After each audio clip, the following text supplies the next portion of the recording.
Hello students, this is the 50th lecture for TY BCom students, Business Statistics Paper 3. Name of the topic is Statistical Quality Control. This is Unit 4, Lecture 1 for TY BCom students, Business Statistics Paper 3.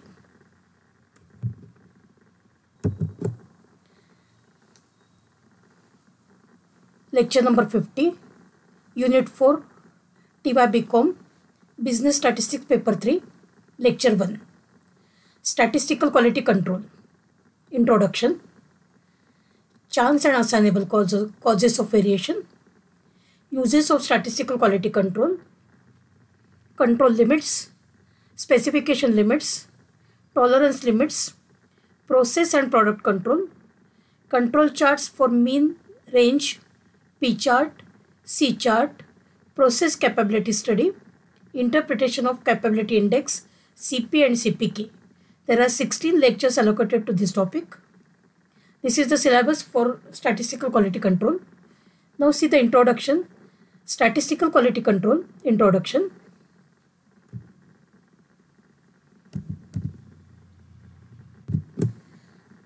The quality of the product is the degree of perfection. Every product has to be manufactured according to certain specifications. For example, dimensions, strength, appearance, surface finish, hardness, etc. The quality of the product depends upon a number of factors such as its design and specifications, production process, quality of raw material, manpower, expertise and skill, and the inspection. To control the quality of the product, these factors responsible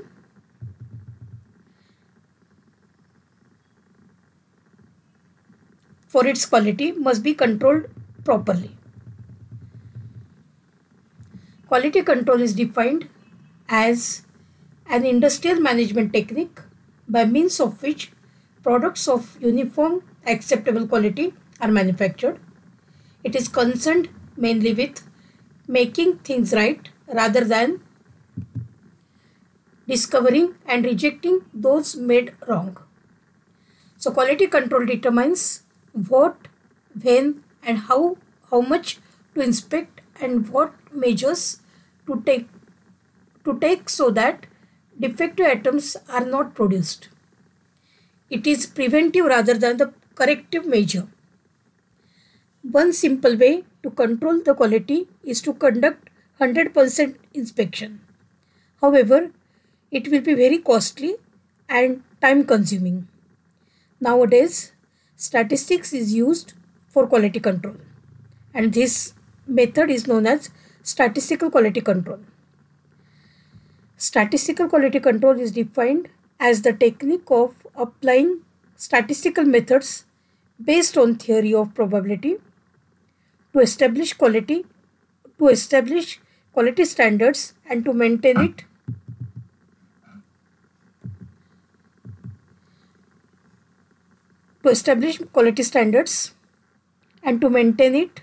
in the most economical manner. So objectives of quality control. First objective, to set up standards of quality acceptable to the customers and economical to achieve and maintain. Second objective, to locate and identify the process faults in order to control the defective scrap and waste. Third objective, to take necessary corrective measures to maintain the quality of the product. Fourth objective, to ensure that substandard products do not reach the customers. Fifth objective, to achieve better utilization of raw materials and equipments. Advantages of statistical quality control. First advantage, when the quality of the product is tested by destructive testing, then 100% testing will spoil all the products. Under statistical quality control, very few products will be destructed in testing. Second advantage, it ensures control, maintenance and improvement in the quality standards. Third advantage, it provides better quality assurance at lower inspection cost. Fourth advantage, it reduces the wastage of time and material to the minimum. It reduces the inspection and manufacturing cost and enhances profits. This is the most important advantage. And last advantage, the very presence of statistical quality policy in an organization improves and alerts the personnel and makes them quality conscious. Sixth advantage, it provides a basis for resolving the differences among the various interests in the organization. Now, next concept, causes of variation in quality. Variation in the quality of the product can be due to chance causes or assignable causes. Chance causes. These causes vary at random, independent of each other, and it is difficult as well as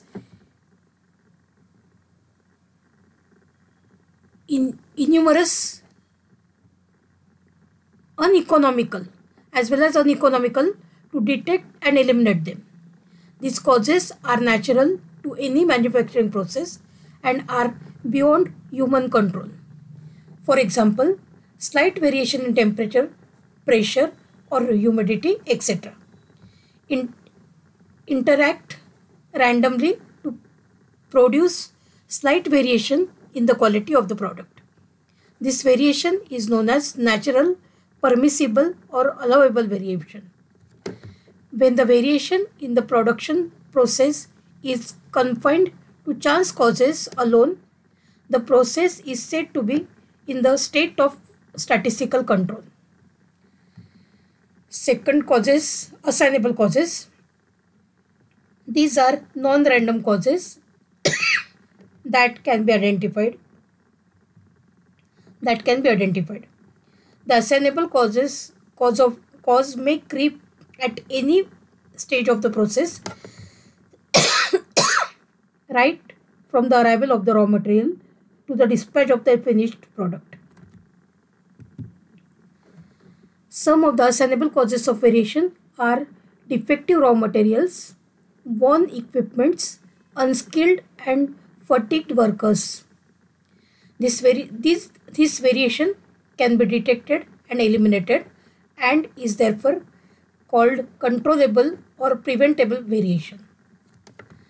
A process is said to be out of statistical control whenever it indicates the presence of some assignable variation.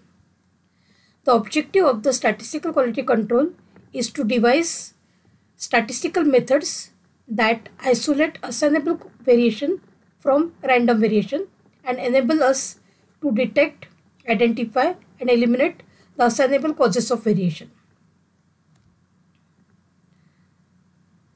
Techniques of statistical quality control. There are two broad ways of controlling the quality of the product. First is process control. It is concerned with controlling the quality of the product during the production process.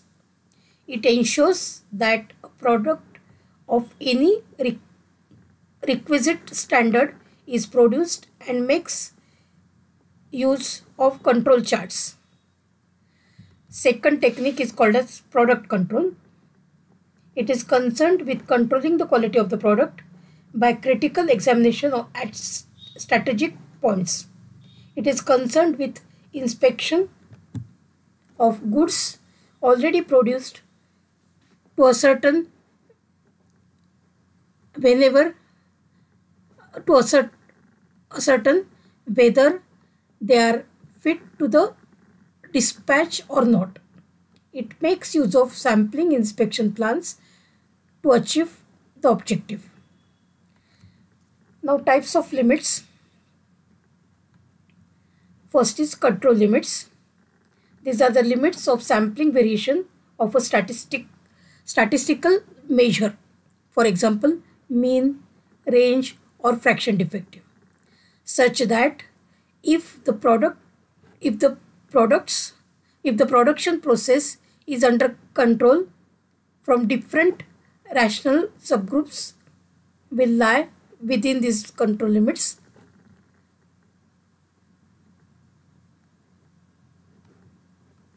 Points falling outside the control limits indicate that the process is not operating under a system of chance causes.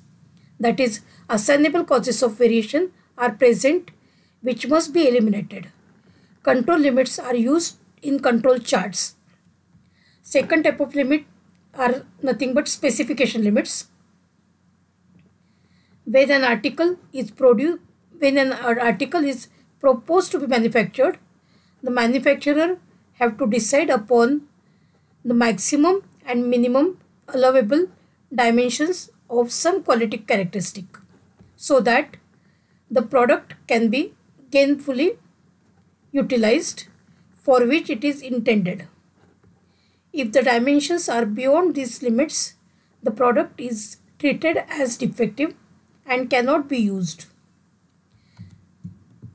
This maximum and minimum variation of individual items are mentioned in the product design are known as specification limits.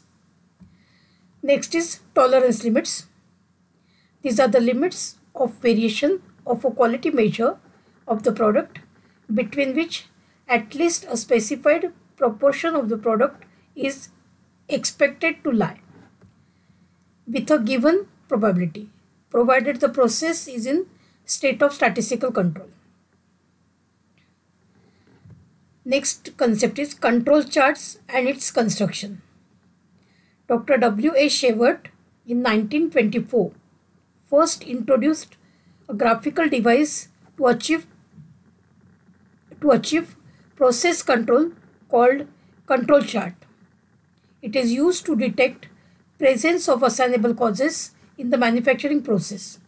It gives an alarm or signal as soon as process goes out of control. A control chart is constructed by using following steps. First step, we draw samples or subgroups at regular intervals of time like hourly, daily, etc. Second step, the values of the characteristic of interest like length, diameter, etc. are recorded for every atom in the sample. The summary statistics like mean, range, proportion, etc. is computed for each sample or subgroup. Third step, along x-axis we take sample number and on y-axis the characteristic under consideration such as sample mean, sample range, etc. choosing suitable scale.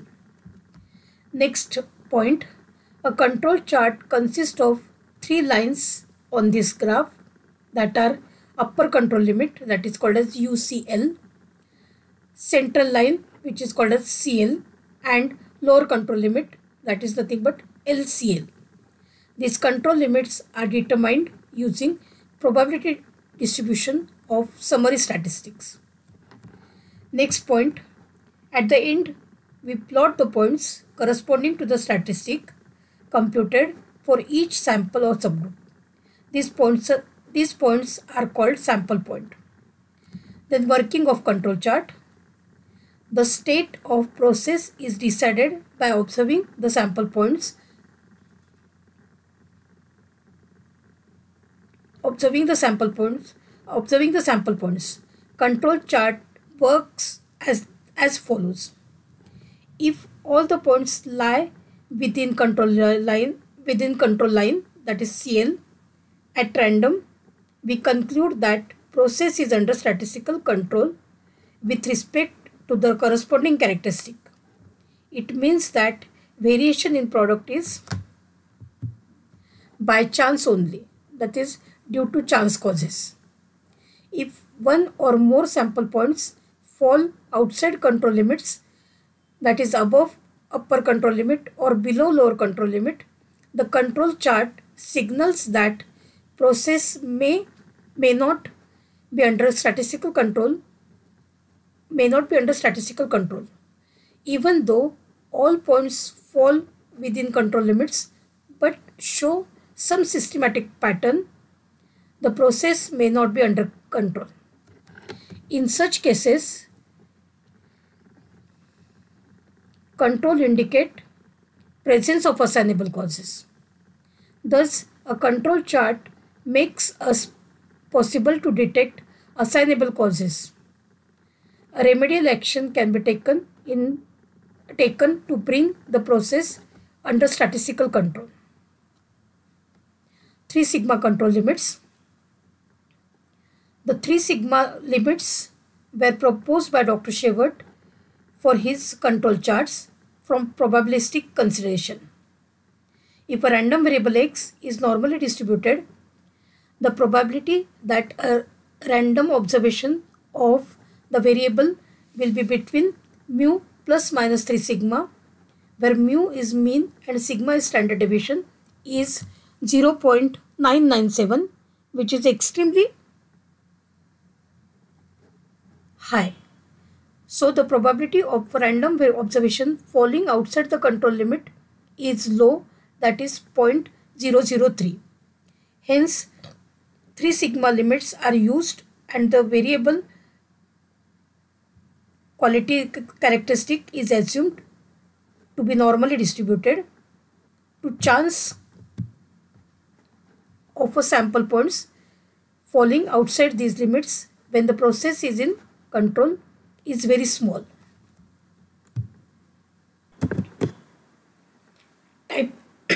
Types of control charts. On many characteristics like length, height, thickness, diameter, weight, time, etc., quantitative measurements are taken. These characteristics are called variables.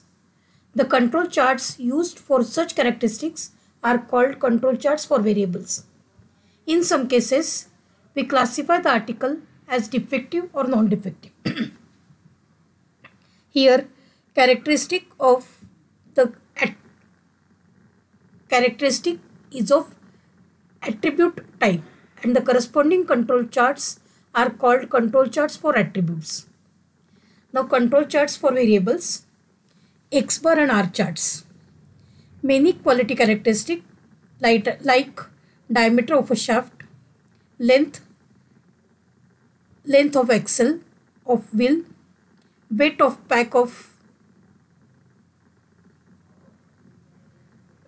a pack, etc., are continuous variables. These are assumed to be normally distributed with some mean mu and variance sigma square. These parameters completely specify the normal distribution. Hence, process average mu and process standard deviation sigma are called standards of the process.